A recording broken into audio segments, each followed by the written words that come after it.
My God, what an applause. Krishna, अब पूरी दुनिया को इंतजार है कि क्या है कश्मीर का सच. And now the stage is all yours. बताओ हमें कि तुमने कश्मीर में क्या देखा. आजादी आजादी आजादी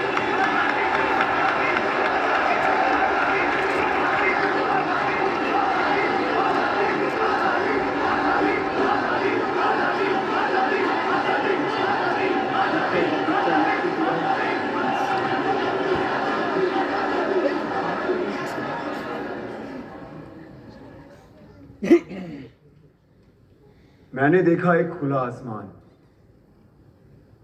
उस आसमान के नीचे हिमालय के खूबसूरत पर्वतों से घिरी एक जन्नत है और उस जन्नत में एक ऋषि आते हैं और वहां के एक पर्वत पर बैठकर सालों तपस्या करते हैं. तपस्या यानी रिसर्च. वो रिसर्च करते हैं ताकि उस जन्नत से ज्ञान की गंगा बह सके.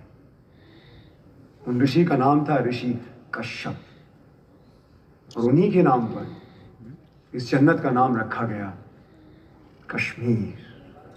Good opening. Very inclusive. फिर मैंने देखा शंकराचार्य केरला से पैदल चलते हुए कश्मीर पहुंचे.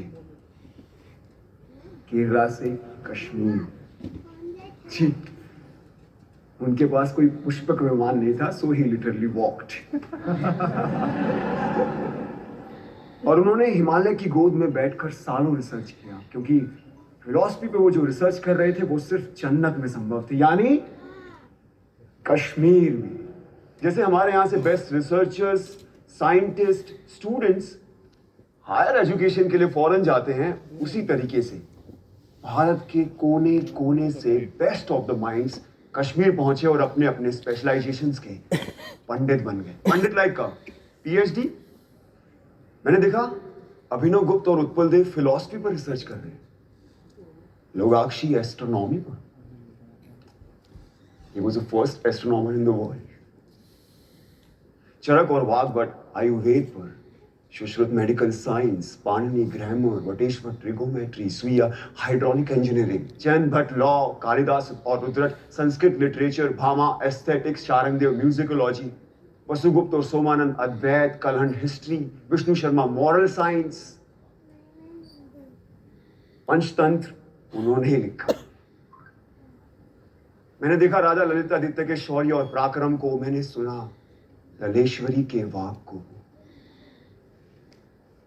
ये जो हम फिल्में, टीवी, थिएटर, वेब सीरीज, यानी जो कुछ भी हम नेटफ्लिक्स पे देखते हैं, ड्रामा, इस ड्रामा की साइंस यानी नाट्य शास्त्र, जिसे 5वां वेद भी कहा गया है, उसे भरत मुनि ने कश्मीर में ही लिखा. मैंने देखा धीरे धीरे इन हजारों लाखों पंडितों ने कश्मीर को असली जन्नत बना दिया. Kashmir became the seal of quality. इसीलिए ग्रीक्स ने कहा था Kashmir is the cradle of civilisation. Kashmir first millennial की सिलिकॉन वैली थी. ये सब mythology, it's all a lie. Bingo. Don't worry, I think this is all a build-up. ये झूठ है और मुझे भी ये लगता है, क्योंकि हमें तो किसी स्कूल में, कॉलेज में या फिर मेन स्ट्रीम हिस्ट्री की बुक में ये सब नहीं पढ़ाया गया. क्यों मैम? ये झूठ है ना, तभी तो नहीं पढ़ाया होगा. लेकिन अगर ये झूठ है तो फिर बुद्धिस्ट कश्मीर क्यों आए? नागसेन और रवि गुप्त क्यों आए? वो इसलिए आए क्योंकि Kashmir was the centre of knowledge. ये इन्फो वॉर, नॉलेज का वॉर आज का नहीं है, सदियों से चला आ रहा है. अगर ये झूठ होता तो 1300 में इस्लामिक टायरेंट्स कभी भी कश्मीर में इन्वेड नहीं करते. उन्होंने इसलिए इन्वेड किया क्योंकि उनको पता था कि Kashmir was the world centre of knowledge, और जिसका नॉलेज पे कब्जा वो पूरे वर्ल्ड पे रूल कर सकता था. लेकिन एक प्रॉब्लम था, आप जमीन पे कब्जा कर सकते हो, लेकिन ऐसे इवॉल्व पंडितों की, आई मीन स्कॉलर्स के फ्री माइंड पे कैसे कब्जा करोगे? तो फिर शुरू हुआ एक नया सिलसिला. तलवारों और बंदूकों के जोर पर इन पंडितों को कन्वर्ट करने के लिए भेजे गए इन टायरेंट्स के सोल्जर्स, कि उन्हें जबरदस्ती कन्वर्ट करने लगे और जो नहीं मानता था उन्हें पैर के तले रौंद दिया जाता था। और ये लोग वो थे जो खुद परसिक्यूट होकर कश्मीर आए थे और कश्मीरियों ने इन्हें पनाह दी थी। What kind of rubbish is this? ये रबिश नहीं बल्कि एग्जैक्ट डिस्क्रिप्शन है शमसुद्दीन मोहम्मद इराकी की बायोग्राफी तोहफतुल अहबाब में। जानते हो इराकी कौन था? हाँ? नहीं? इंडिया की टॉप मोस्ट यूनिवर्सिटी में पढ़ रहे हो लेकिन इराकी के बारे में नहीं पता। कैसे पता होगा? किसी ने पढ़ा है। हम सब हिटलर के बारे में जरूर जानते हैं। इराकी हिटलर से कई हजार गुना ऊपर एक इस्लामिक टायरेंट था जिसका मकसद था सिर्फ और सिर्फ काफिरों के मंदिरों और बुतों को नष्ट करना, उनके ट्रेडिशन रिचुअल्स को नष्टे नाबूद कर देना, पंडितों की इनोवेशंस को खत्म कर देना।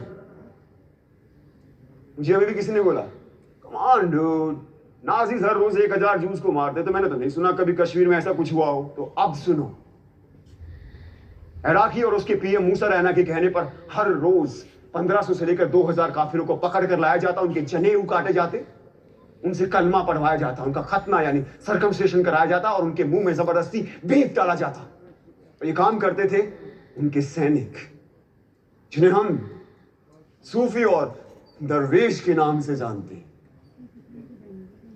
हिटलर ने कॉन्सेंट्रेशन कैंप्स का इस्तेमाल किया और इराकी ने कहरान और जबरान का, यानी फोर्स एंड कंपल्शन। इसका डिस्क्रिप्शन किसने किया है? खुद इराकी के बेटे ने। And if you want the original manuscript, it is available in Research and Publication Department of Jammu and Kashmir State under extraction number 551.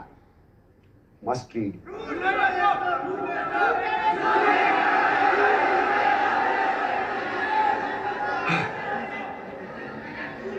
Kashmir का सच इतना सच है कि हमें हमेशा झूठ ही लगता है। इस इंडिपेंडेंट इंडिया में, इस डेमोक्रेटिक इंडिया में, इस सेक्युलर इंडिया में उन्हें एक बार फिर तलवारों और बंदूकों के जोर पर मार काट के निकाला गया। गलत चले,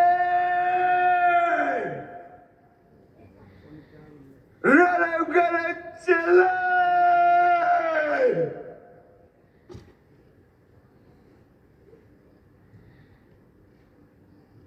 इसका मतलब जानते हो क्या होता है? रलिव मतलब कन्वर्ट, सलिव मतलब रन, गले मतलब डाई। अपना धर्म बदलो, भागो क्या मर जाओ। ये उनका 7th एक्सोडस था और इस बार मामूली एक्सोडस नहीं था, इस बार था जेनोसाइड। और कहानी यही खत्म नहीं हुई। उन लोगों का एक बार फिर जेनोसाइड हुआ जो ना इराक ने किया, ना टेररिस्ट ने किया और ना स्टेट ने। जो किया हमने और आपने, आपने आपने आप सबने, जब हमने उन्हें अपने दिल और दिमाग दोनों से निकाल दिया। और ये था रियल जेनोसाइड। ये सब झूठ है। There was no real genocide. We don't want your fake propaganda. Listen Krishna, जो तुमने देखा वो बताओ, ज्ञान मत पेलो। जो हमने पढ़ा नहीं वो हिस्ट्री नहीं, जो हमने देखा नहीं वो हुआ नहीं, तो कश्मीर में जेनोसाइड हुआ ही नहीं। और कोई सच बोले तो ज्ञान मत पेलो। Now he'll prove his own hypothesis wrong. I don't bet on ordinary horses. जिस नॉलेज के लिए कश्मीर क्रेडल ऑफ सिविलाइजेशन कहलाता था, कभी हमने उसने नेशनल हेरिटेज की तरह समझा ही नहीं। और आज ये भारत का नॉलेज सेंटर एक्सटिंक्ट होता जा रहा है, हमें उसकी खबर भी नहीं। से शेम शेम शेम। हमने मरने वाले को क्यों मार दिया? क्यों मरने वाले सिर्फ कश्मीरी थे, ना कि भारतीय? 1990 में सिर्फ कश्मीरी हिंदुओं को नहीं मारा गया, बल्कि तमाम मॉडरेट मुस्लिमों को भी मार दिया। यही नहीं, सिख, बुद्धिस्ट, क्रिश्चियन, डोगरा, गुज्जर, दलित, जिसने भी टेररिज्म के खिलाफ आवाज उठाई उन्हें मार दिया गया। यहां तक कि अरे यार कश्मीर की सोल तक को मार दिया गया। थिएटर, आर्ट, म्यूजिक, लिटरेचर सब बंद कर दिए गए। 1996 में एक सिनेमा हॉल खुला तो वहां गोलियां चला दी, पीपल डाइड। कितने टेम्पल्स को तोड़ा गया, उनको आग लगाई गई। क्या वो सिर्फ टेम्पल्स थे? क्या वो सिर्फ बुतों का घर थे? क्या वो भारत का फाइनेस्ट आर्किटेक्चर नहीं थे? क्या वो भारत के महान इतिहास का प्रतीक नहीं थे? क्या वो भारत का स्पिरिचुअल सेंटर नहीं थे? Indian architecture, Indian heritage centre, Indian spiritual centres को डिस्ट्रॉय कर देना क्या कल्चरल जेनोसाइड नहीं है? Stop this rhetoric. Talk facts or shut up. बोलने दो उसे, मैं सुनना चाहता हूँ। मैं भी। बोलो कृष्णा।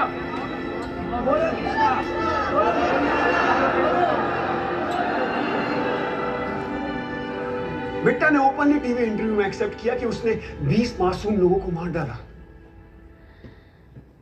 अरे जिसने दिन दहाड़े एयरफोर्स ऑफिसर्स को मार डाला उसे इंडिया के टॉप मोस्ट ऑफिस में इनवाइट किया जाता है।